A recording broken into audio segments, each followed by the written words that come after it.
Well. What do we have here? What do we have here? It's Drams on deck. Today I'm scanning for some delicacies. I'm looking for something I want to do that's different. That's not, everyday spirit that you can just get. Something that's going to kind of like tickle your fancy.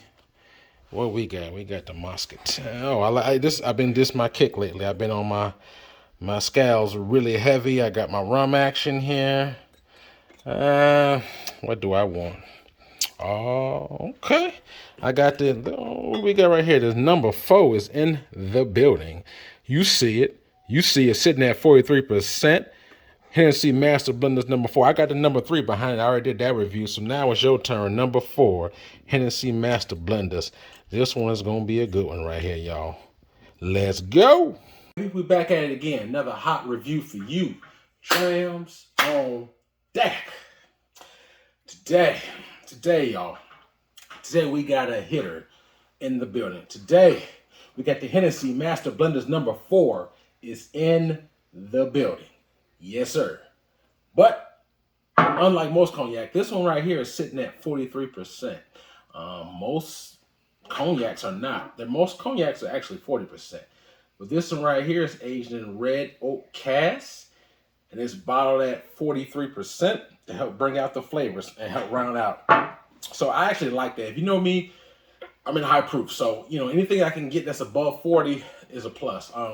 I would say that normally when I buy whiskey, nowadays I don't purchase any whiskey that's at 40%. It's very rare. There's exceptions to every rule, don't get me wrong, but by and large, it's very rare that I buy any whiskey that's at 40%. So it normally has to be at least 43% or higher in my whiskeys. Obviously, if I'm purchasing a tequila or cognac, not all, but the majority of them are at 40%. So that's a different taste, it's different experience. So, so I would purchase cognacs and tequilas at 40%, but whiskey, not so much. That being said, this cognac is at 43%. I actually had this bottle for about almost 6 months now. I had this about at least a good 6 months. I actually got this in California, Southern California, in the North San Diego area. I got this. I bought this for about $90. So you figure with tax and tip, it was damn near $100. Well, almost $100 with taxes on it, rather. So I actually reviewed the Master Blenders number 3. So if you go to my catalog, you'll see Master Blenders number 3. That's the 4th one. When this one came out, I was like, okay, hopefully this is hitting like the 3rd one. And so we'll get to that in just a second. I actually had a bottle of that Master Blenders number 2. I didn't do a review, but I had the bottle briefly. I didn't care for it. I'll just say that. It was a little bit more dry, not as sweet. I didn't have the same experience that I had with the Master Blenders number 3. So 2 was a no-go for me. It wasn't horrible, but it definitely is not something I would purchase again. The first one, Master Blenders number 1, I've never had the opportunity to try that one yet. So that one I don't know. So anyway, this will be the 3rd Master Blenders that I had out of the collection. This is the 4th edition. And so we're going to dive deep into this. This is not easy to find. So depending upon where you live at, you can't find this in your store. So if you want this, you might have to pretty much be relegated to buying online. A lot of times, your location dictates what your availability is and also dictates the price. So I think I got a pretty rock bottom price. Like I said, it was about $90. That's about the going rate for these Master Blenders. You're not going to find them for $50. For like a VSOP Hennessy, you're not going to find it at that price point. This price point is going to be higher. So depending upon where you get it from, it may fluctuate on second market. It may be even more than well over 100. Try shopping around online, or if it's your local store, or if you do happen to venture or travel a lot, maybe go to a different liquor stores that they're traveling to, and maybe they may have these type of things or better prices. Just one of those things, hit and miss. Just try the market and see what you got. That being said, as always, we're going to nose it, we're going to taste it, we're going to score it. So this one right here has a pretty nice, I would say a dark amber color right here. You can pick up some of it. It's a dark amber color. Yes, it is. Yes, it is. I had this open up for a while. I really enjoy higher proof spirits, but like I said, when I get a cognac over 40%, it tends to grab my attention a little bit more, because I think that when you water spirits down to 40%, it takes away some of the organic taste that it has to a certain degree. But I just prefer just leaving it as what it is. And if you choose to water down, I'd rather just put water or whatever to water down to what I prefer, as opposed to the distillery doing it. Anyway, 40%, I think, and it's the number 3 suits it pretty good. So that being said, let me see what this nose has to offer. Right off the bat, whew. Definitely picking up a nice grapey cognac influences. I get some oak on there too, so it's like some dry oak and then very grapey, very like the sweet fruit grape on here. Obviously, it's set in a red cask, so red oak cask. So I don't know if that's previously wine cask, but it could be, and that may hint to why it's maybe smells slightly more sweet than maybe I would say the VS Hennessy. It's definitely on the nose. It definitely smells a little bit more sweeter than that. Yeah, I just pick up sweet fruit like a grape. I pick up a little bit of honey, and I pick up very little bit of honey, and I pick up a lot of that oak. It smells like a sweet oak on the nose. Oh no, it's only 43%, so it's not burning my nose hairs or anything like that. It's not overly pungent or abrasive on the nose. It's a pretty nice, pleasant, light smell. So that being said, let's dive into the palate and see what we got. Cheers.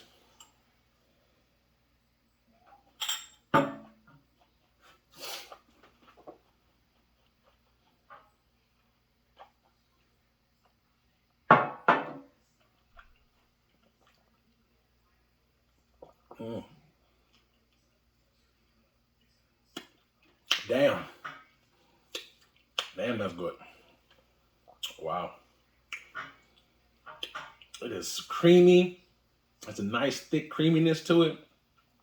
I get a lot, oh man, I get a lot like an orange peel on here, like a grape note, a raisin note, like a syrupy kind of consistency to it. Believe it or not, it's kind of viscous. I don't get that because if you people who drink cognac know what I'm talking about. It has like a drier oak taste. When you sip a lot of cognacs, it has like a drier oak taste on the finish on this one. This one is a lot more creamy. It's still, you still get some of that finish on it, but in between on the mid palate, when I'm swirling around, you get a lot like it's a creamy, syrupy grape taste when I'm swirling around. As it goes down the hatch, then you pick up just a faint hint of the dry oak, but it's not much. It's very not much. It's more creamy. It's more sweet than the normal just entry level VS cognacs, and that's what I like about it. And then it's a higher proof, so I think that proof helps it linger around just a little bit more. But it's like I said, the first sip alone tells me that. But anyway, I'm gonna take one more sip and dive a little bit more into these notes.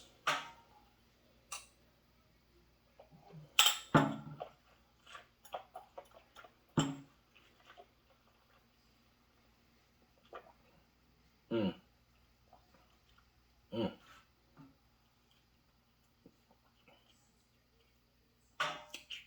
You get a nice thick punch of grape. And then you get that creamy like molasses, syrupy kind of taste to it. It's very good. And then you get the orange peel. I get like a little small orange peel on here with the grape, it has the fruit. And then it rolls right to that nice creamy, syrupy kind of little bit of a honey taste. And then when you go down the hatch, you pick up a little bit of that dry oak. But it's not as heavy dry oak as you get on normal 40% entry level VS. So all in all, nice dram. There's no burn, no bite. It's nice, smooth. I really enjoy this. And like I said, man, I'm a type of person, like I said, I like higher proofs. I think that them bottling at 43% kind of enhances the flavor a little bit because to me, it seems to linger a little bit more than normal. Because most, like if I was drinking Hennessy VS, just to keep it simple. Well, normally after I take it down the hatch or shortly thereafter, it doesn't really linger on my palate. Like I'm just down this last sip about a minute ago, and I still get this little small faint hint of that syrup, that honey, and it's is nice. And I think the viscosity too is a little bit more viscous than normal. So I think that helps coat the palate, which helps it linger a little bit more. I mean, it's not like it's 47% or something like that, but still, that little 3%, that seems to help it just a little bit more. But all in all, this is a solid dram. This is, in my opinion, far superior than even VSOP. And to be honest with you, just a matter of preference, I actually like this a little bit more than Hennessey XO. Hennessey XO goes for almost $200. Depends on where you get it from. The cheapest I've ever seen a bottle of Hennessey XO, I think I've seen around 180 bucks. That's the cheapest I can remember seeing it. And it can range all the way up to 230 bucks. That's just a ballpark. So this one right here, like I said, if you get it for retail, it goes for about $90 to $100. Second market, it can be anything. But I would say that for the price point, for Hennessy's thing, if I would choose this over the VS, the VSOP, and the XO. I think I reviewed the Hennessy White Henny. That one's very good too. It's sweeter. It's not as bold, and it doesn't last quite as long as this. But I would say the Hennessy White is like a collector's item because obviously you can't really get it in America. It's very hard. It's not easy to get. So I mean, if you could put your hand on a bottle of Hennessy White, I would do it just because it's collectors. It's hard to get, and it's a nice summer drink. This one right here is more bolder. It lingers more, slightly more nuances in it. But I would say the Hennessy White is almost as sweet. Anyway, I really like this one. If you can get the Master Blenders number 4, do so. To me, it's almost pretty much on par with the number 3. Number 3 has some similarities with this. Is I mean, they're kind of neck and neck. I would have to try them side by side to tell you which one I like better. But the same love and affection I have for the Hennessy number 3, I have for the Hennessy number 4. Like I said, number 2 didn't really do it for me. So all in all, solid dram. If I had to rate this, before I rate it, give me one more second. Let me take one more sip. One more sip before I call. Give me 1 sec.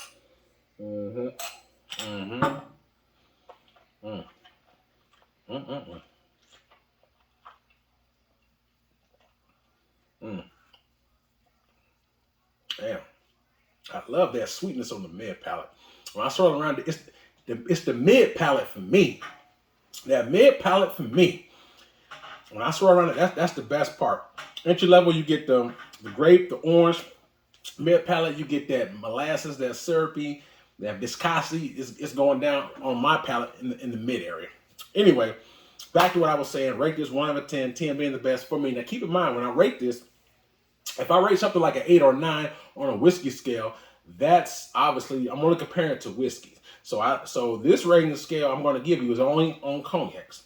So what I would give an 8 or 9 in a whiskey is not going to be the same as I give in a tequila or in a cognac, for example. Anyway, different scale because it's a different spirit. Anyway, so on a cognac scale, 1 to 10, 10 being the best for me, Drams on deck, I would rate this Hennessy Master Blenders number 4. Man, this is a good one for me. I mean, on a cognac scale, I can't think of too many cognacs I've had that's better than this. I really can't. I mean, some people may like a more of a darker, older ones, but keep in mind, it's a mix of old and newer cognacs in here. So I don't know the exact age, but it's a mix of young and old, and it's sweet. So for me, if I had to rate this 1 out of 10, I give this a 9.5 out of a 10 on the cognac scale because it's awesome. The only thing is I think that is on par with this that I can remember having cognac-wise outside of the Hennessy umbrella. I remember I did the Tesseron. The Tesseron Lot 53, that was a $300 bottle. So I paid $300 for it. This only paid $100 for it. So 3 times the price. That was on par with this one. So, but consider the fact that they're both rated in the 9s, I would still go with this only on the fact that it's cheaper, if you can find it for that price point. But all in all, 9.5 on a cognac scale for me because it's sweet. I like the layers that it has. I like the fact it's a higher ABV. I like the fact that it lingers. Because like I said, a lot of 40% VS on my palate doesn't really linger so much. So it lingers, it's sweet. I like the fruit flavors, like I said, the orange peel, the grape, the viscosity to it. It's, what I'm saying, it's number 4. It hits for me. So if I had to rate, like I said, 9.5. So if you can see this at your local store, if you can get it for that price point that I put out there, like in the low, like you can get it for like 120 or less, I would jump on this. definitely jump on this if you can get it for that price point. Please do.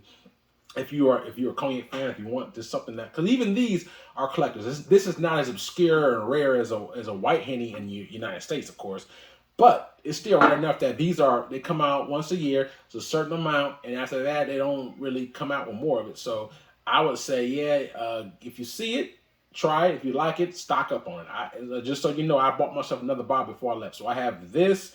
I have maybe a half a bottle of the 3, and I got one more bottle of the 4.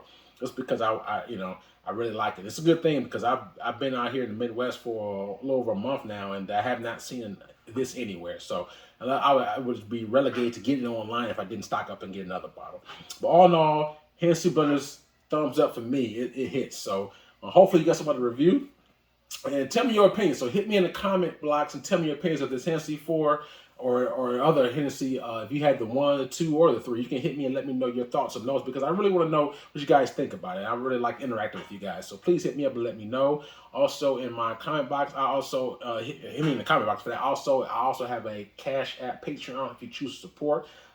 It's up to you. I greatly appreciate your support. Also, I have a Instagram page. So if you have time, check out my Instagram page. I have a lot of bottles on my Instagram that I have not yet reviewed yet. So a lot of times people hit me up and ask those reviews to be front loaded, to kind of get them there sooner. So I also have a couple of reviews hitting on my Instagram page. So just check it out on your leisure time if you can. Thanks you guys for your time, man. Drams on deck. Yes, sir. Signing out.